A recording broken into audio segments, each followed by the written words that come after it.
Originally, I'm from Taiwan. Yeah, and when I was young, I always sort of interested in the art. My poor mom and dad, they're trying to have a boy, they couldn't, and they had 7 girls. And I was number 5. I love to spend my time in the country, look at the bird, look at the sky, daydreaming. When I was in the university, the Taiwan Museum already noticed me. So when they have a position available, they actually took me to fill one of the jobs, which was really demand for it. Taiwan Historical Museum, they have some of my work when I was in the university. While I was working in a museum, I actually spare time.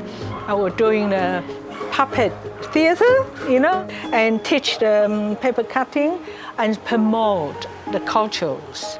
And that's why all my life, actually all in the art. In the early 60s, I was a teenager and I was fanatical about vintage cars and hot rods.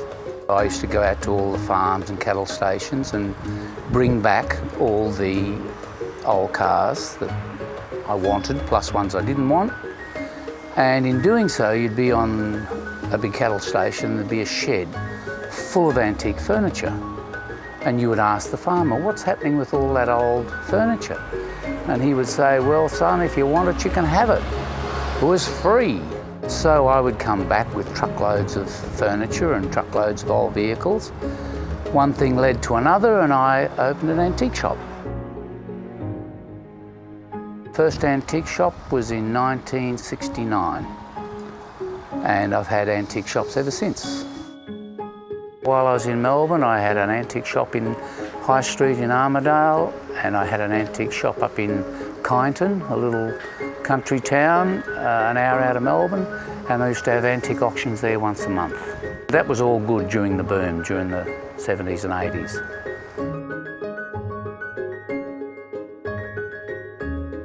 When I came here, we already have 8 containers ready in Taiwan, load up, everything all antiques, right, and ready to come over. And I come here with 8 containers and start a business.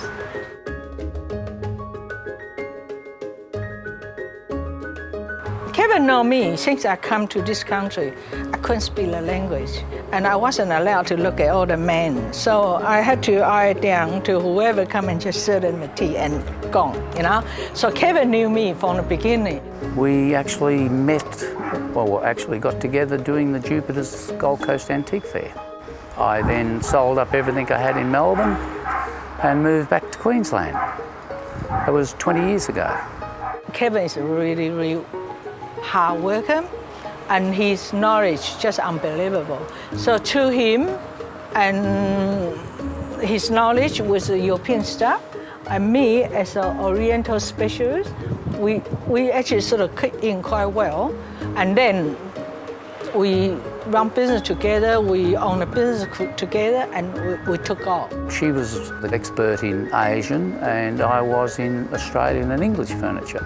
So rather than just have a business that singled out Asian antiques, we covered the whole lot. We are actually the pioneer, right? And when Kevin coming along with me to China to buy an antique, everybody looking at him was a jaw drop because nobody ever in their life seen Westerner before.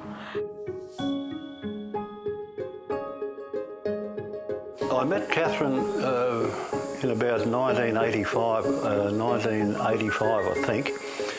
It was soon after she arrived in Australia. We met her at the shop back in the 80s, but in those days we never had much money to spend, so we were just looking. I was doing a bit of work assembling an antique bed, and it just so happens to be Catherine's antique bed, and we put it together, and that's how I met Catherine. Just been friends ever since. They are great fun. Catherine's really interesting. She's got a lot of knowledge, and Kevin's, It's just Kevin. I've always been interested in antiques, but as I say, after my first visit to China in 1949, I became very interested in Chinese antiques, and that's how it all started. It's always interesting to have something a little bit more than IKEA furniture to look at, I suppose. Yeah. I tend to be right into stone because I feel that stone, once you buy something in stone, it's around forever. So I've got quite a few artefacts in the garden and stone pots and ornaments. And I like the porcelain, but I don't seem to get very much of it because the budget goes on stone. Catherine, being Taiwanese, of course, knows the business inside and out, and she knows where to look. She's established a business now for so long that if there's something to be found, she can find it, that's for sure. I'm a regular visit to Catherine's antique store. I spend a lot of time there.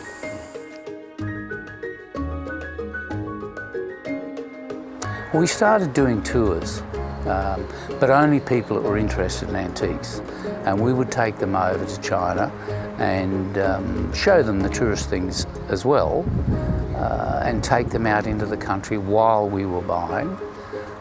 And we did this for quite a few years. I am such a crazy woman. My mom always said, mind your own business, but I don't. Because when I see something nice, I want people to share with me. And when I went to the village buying all the stuff, I said, oh, I wish somebody here, I wish this person here, because all my customers are my friend. And I started thinking of that. And then one day when I come back and I show the photos to all my friends, and they said, Catherine, we want to come and see you. And that was how I started. Well, they're wonderful experiences because we visited most of the major cities on the east coast of China. That was great. It was really interesting. Saw lots and lots of interesting artefacts, and it was wonderful. I took them to all the places that you have to see, like a Great Wall or Palace Museum, also and Terracotta Warrior. But I took them to the village and took them to see the real, countryside. To ancient cities like Pingyao, and we also went to places where there was carvings and we saw the tombed warriors. We saw a different piece of China than most tourists would ever see. Big porcelain centres where they made wonderful porcelain, huge porcelain. It was quite interesting. We show them the real China, not the capital cities. We take them out into villages where there's no electricity, no water, and people live in caves and mud houses. And they see the real China, and that's where the goodies are. And they love it. And whatever they want to buy, they can buy and put it in our container and we'll ship it back for them.